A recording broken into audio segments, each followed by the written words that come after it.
Hello दोस्तों, मैं अमोद कुमार आप सभी को स्टडी टू लाइफ में स्वागत करता हूं।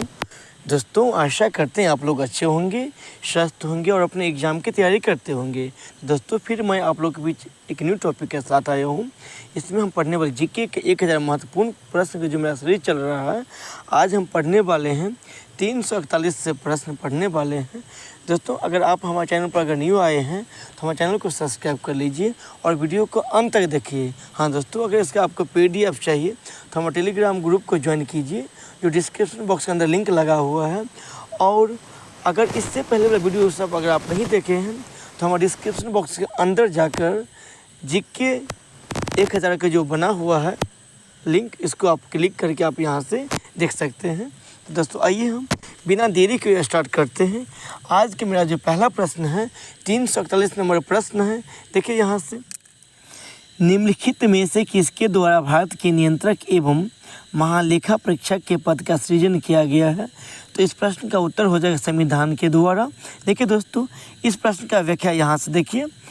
हमारे भारतीय संविधान के द्वारा भारत के नियंत्रक एवं महालेखा परीक्षक के पद का सृजन किया गया है।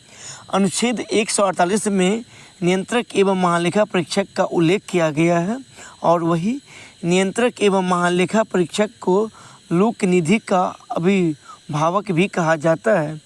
इसी में देखिए हमारा जो अगला प्रश्न है, नियंत्रक एवं महालेखा परीक्षक द्वारा राष्ट्रपति को कितने लेखा परीक्षा प्रतिवेदन प्रस्तुत किए जाते हैं?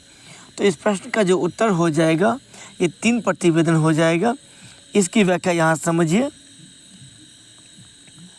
नियंत्रक एवं महालेखा परीक्षक राष्ट्रपति के 3 लेखा परीक्षा प्रतिवेदन प्रस्तुत करते हैं, जिसमें कि पहला है विनियोग लेखाओं पर लेखा परीक्षा रिपोर्ट, दूसरा है वित्त लेखाओं पर लेखा परीक्षक रिपोर्ट और सरकारी उपक्रमों पर लेखा परीक्षा रिपोर्ट। इसी में देखिए हमारा जो अगला प्रश्न है, नियंत्रक एवं महालेखा परीक्षक को ... मतलब खाली स्थान का या की आँख व कान कहा जाता है।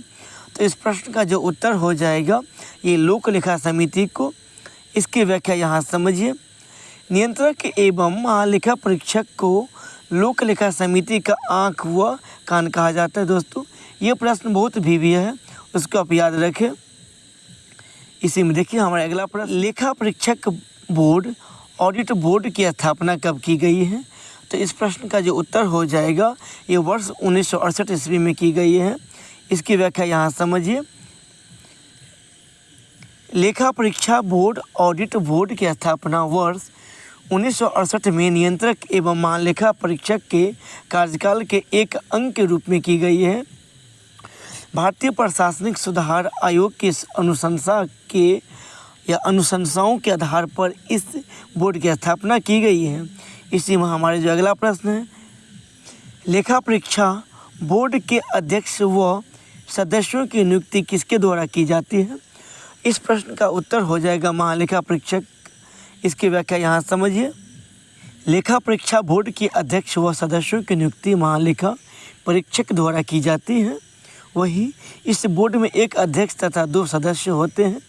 इसी में देखिए हमारा जो अगला प्रश्न है, भारत के नियंत्रक एवं महालेखा परीक्षक का कार्यकाल होता है, मतलब कितना वर्ष का होता है? इस प्रश्न का उत्तर हो जाएगा 6 वर्ष अवधि अथवा 65 वर्ष, जो पहले हो जाए। इसी में देखिए इसकी व्याख्या यहाँ से, भारत के नियंत्रक एवं महालेखा परीक्षक का कार्यकाल 6 वर्ष की अवधि अथवा 65 वर्ष आयु जो भी पहले तक हो जाए। कहने का ये है, अगर एज बचा रहेगा तो ये 6 वर्ष का कार्य करेगा। नहीं, अगर वो पद धारण करेगा मान चलो अभी, और 2 साल के बाद 65 वर्ष पूर्ण जाएगा तो अपने पद से हट जाते हैं। तो इसमें से जो पहले हो जाए ये 6 वर्ष अवधि पूरा करेगा, या 65 वर्ष होने के बाद ये अपने पद से खुद ही हट जाते हैं ये। इसी में देखिए हमारा अगला प्रश्न है, निम्नलिखित में से कौन से अनुच्छेदों में उच्चतम न्यायालय का एक अभिलेख होना कहा जाता है? तो इस प्रश्न का जो उत्तर हो जाएगा ये बी हो जाएगा। अनुच्छेद 129 में ये वर्णन है, जिसका व्याख्या यहाँ सब समझिए।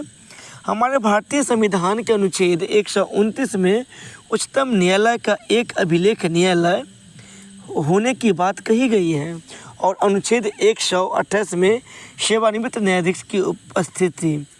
अनुच्छेद 130 में उच्चतम न्यायालय का स्थान दिल्ली या कहीं और नियत कर सकते हैं और अनुच्छेद 131 में ये कहा गया है कि उच्चतम न्यायालय की आरंभिक अधिकारिता का उल्लेख किया गया है।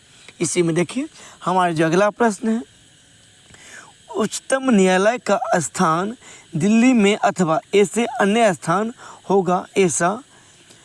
हमारे इस प्रश्न का जो उत्तर हो जाएगा, ये मुख्य न्यायाधीश राष्ट्रपति के अनुमोदन होते हैं। ये संविधान के अनुच्छेद 130 में उच्चतम न्यायालय दिल्ली में अथवा ऐसे अन्य स्थान या स्थानों में अधिविष्ट होगा जिन्हें भारत के मुख्य न्यायाधीश राष्ट्रपति के अनुमोदन के समय समय पर नियत करें।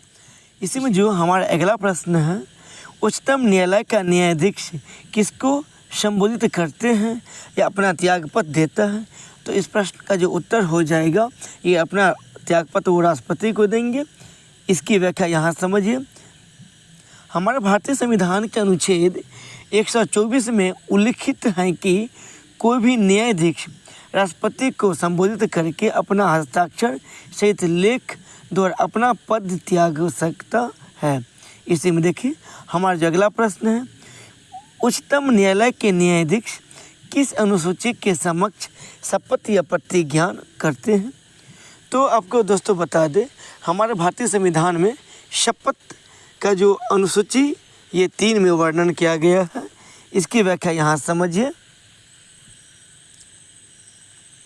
इसका उत्तर तो हो जाएगा बी, जो अनुसूची 3 में वर्णन है, जिसमें राष्ट्रपति की शपथ, मंत्री की शपथ, उच्चतम न्यायालय के न्यायाधीश को राष्ट्रपति द्वारा शपथ दिलाई जाती है।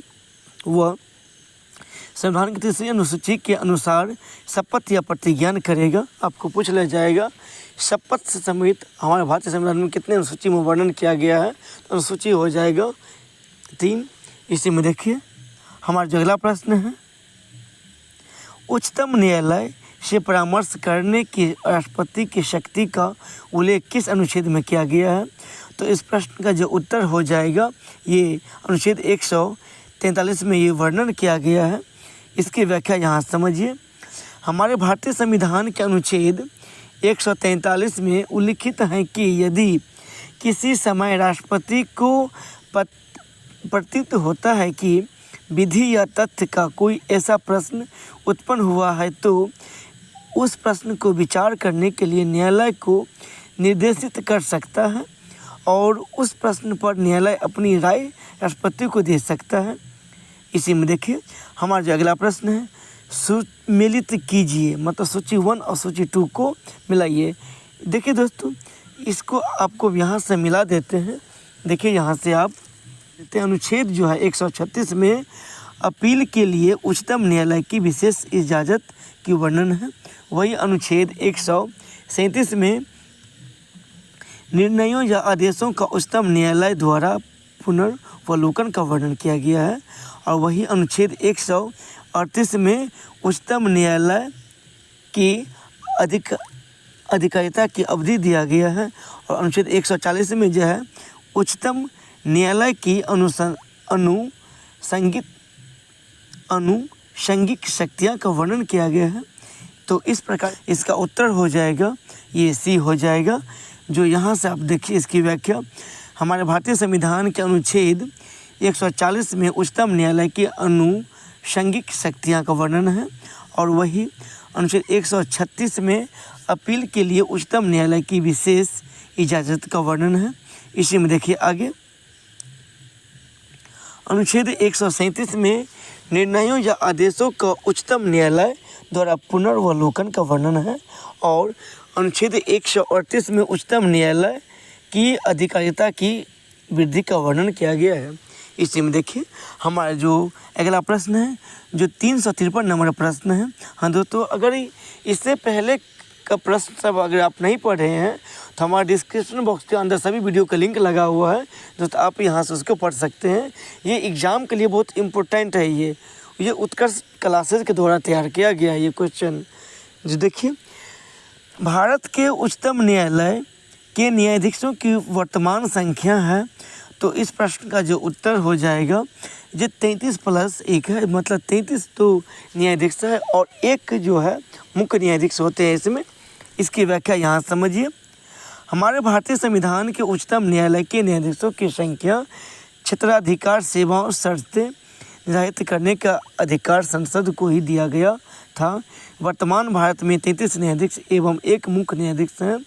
उच्चतम न्यायालय संशोधन अधिनियम 2019 के द्वारा केंद्र सरकार ने अगस्त 2019 में न्यायाधीशों की संख्या 31 से बढ़ाकर 34 कर दी है। इसी में देखिए आगे अनुच्छेद जो है 124 के अनुसार संसद को उच्चतम न्यायालय की स्थापना, गठन, अधिकारिता और शक्तियों का विनियमन करने के लिए विधि बनाने की शक्ति प्राप्त है। ऐसे विधान के अधीन रहते हुए उच्चतम न्यायालय एवं मुख्य न्यायाधीश और 7 अधिक अन्य न्यायाधीशों से मिलकर बनेगा। इसी में देखिए हमारा जो अगला प्रश्न है, उच्चतम न्यायालय के न्यायाधीशों की संख्या में वृद्धि करने की शक्ति किसके पास है? तो इस प्रश्न का जो उत्तर हो जाएगा संसद को। इसकी व्याख्या यहीं समझिए। अनुच्छेद 124 के अनुसार संसद को उच्चतम न्यायालय की स्थापना, गठन, अधिकारिता और शक्तियों का विनियमन करने के लिए विधि बनाने की शक्ति प्राप्त है। इसी में देखिए हमारा जो अगला प्रश्न है, सर्वोच्च न्यायालय में तदर्थ न्यायाधीशों की नियुक्ति होती है जब। इस प्रश्न का जो उत्तर हो जाएगा न्यायालय के किसी सत्र के लिए न्यायाधीशों की कोरम पूरा नहीं होता है। इसकी व्याख्या यहाँ समझिए। हमारे भारतीय संविधान में तदर्थ न्यायाधीशों की नियुक्ति का प्रावधान सर्वोच्च न्यायालय के लिए अनुच्छेद 127 के अनुसार सर्वोच्च न्यायालय में तदर्थ न्यायाधीशों की नियुक्ति न्यायालय के किसी विशेष सत्र के लिए न्यायाधीशों का कोरम पूरा करने के उद्देश्य से की जाती है। तदर्थ न्यायाधीशों की नियुक्ति भारत के मुख्य न्यायमूर्ति द्वारा राष्ट्रपति की पूर्व सहमति से उच्चतम न्यायालय के किसी ऐसे न्यायाधीशों से की जाती है जो उच्चतम न्यायालय का न्यायाधीश होने के लिए योग्यता धारण करते हैं। भारत के मुख्य न्यायाधीश द्वारा संबंधित उच्च न्यायालय के मुख्य न्यायाधीश की सहमति से के पश्चात इनको नियुक्ति किया जाता है। इसी में देखिए हमारा जो अगला प्रश्न है, संविधान में संशोधन की प्रक्रिया का उल्लेख कौन से अनुच्छेद में किया गया है? तो इस प्रश्न का जो उत्तर हो जाएगा ये देखिए अनुच्छेद 368 में ये संविधान के संशोधन की प्रक्रिया का वर्णन किया गया है। इसकी व्याख्या यहाँ समझिए। हमारे भारतीय संविधान में संशोधन की प्रक्रिया का उल्लेख अनुच्छेद 368 में किया गया है। अनुच्छेद 337 में निर्वाचन के बारे में उल्लेख किया गया है और वही 339 में राज्य सूची के कुछ विषयों के संबंध में विधि बनाने की संसद की शक्ति का उल्लेख किया गया है और 370 में जम्मू कश्मीर राज्य के संबंध में अस्थायी उपबंधों का उल्लेख किया गया तथा लेकिन अनुच्छेद 370 का केवल खंड 1 लागू है, शेष खंड को समाप्त हो गए हैं 2019 में। हमारा जो अगला प्रश्न है, हमारे भारतीय संविधान के अनुच्छेद 368 में संशोधन के कितने प्रकारों का वर्णन किया गया है? तो इस प्रश्न का जो उत्तर हो जाएगा ये 2 प्रकार का होगा। इसकी व्याख्या यहाँ समझिए। संविधान के भाग 20 के अनुच्छेद 368 के अंतर्गत संविधान में संशोधन के प्रक्रिया का उल्लेख है। दोस्तों ये प्रश्न जो ऐसा भी बनेगा, आपको पूछ लिया जाएगा संशोधन की प्रक्रिया हमारे भारतीय संविधान के कितने भागों में वर्णन किया गया है? तो भाग हो जाएगा 20, अनुच्छेद 368 हो जाएगा। जो अनुच्छेद 368 संविधान संशोधन के 2 तरीकों का उल्लेख किया गया है, एक विशेष बहुमत से पहला, दूसरा हो जाएगा विशेष बहुमत तथा आधे राज्यों के विधानमंडलों के अनुमोदन से। इसी में देखिए हमारा जो अगला प्रश्न है, निम्नलिखित में से कौन से या परीक्षण से यह निर्धारित किया गया है कि सांसद संविधान के प्रावधानों में संशोधन कर सकते हैं, लेकिन आधारभूत संरचना में संशोधन नहीं किया जा सकता है। तो इस प्रश्न का जो उत्तर हो जाएगा ये केशवानंद भारतीवाद से। इसकी व्याख्या यहाँ समझिए।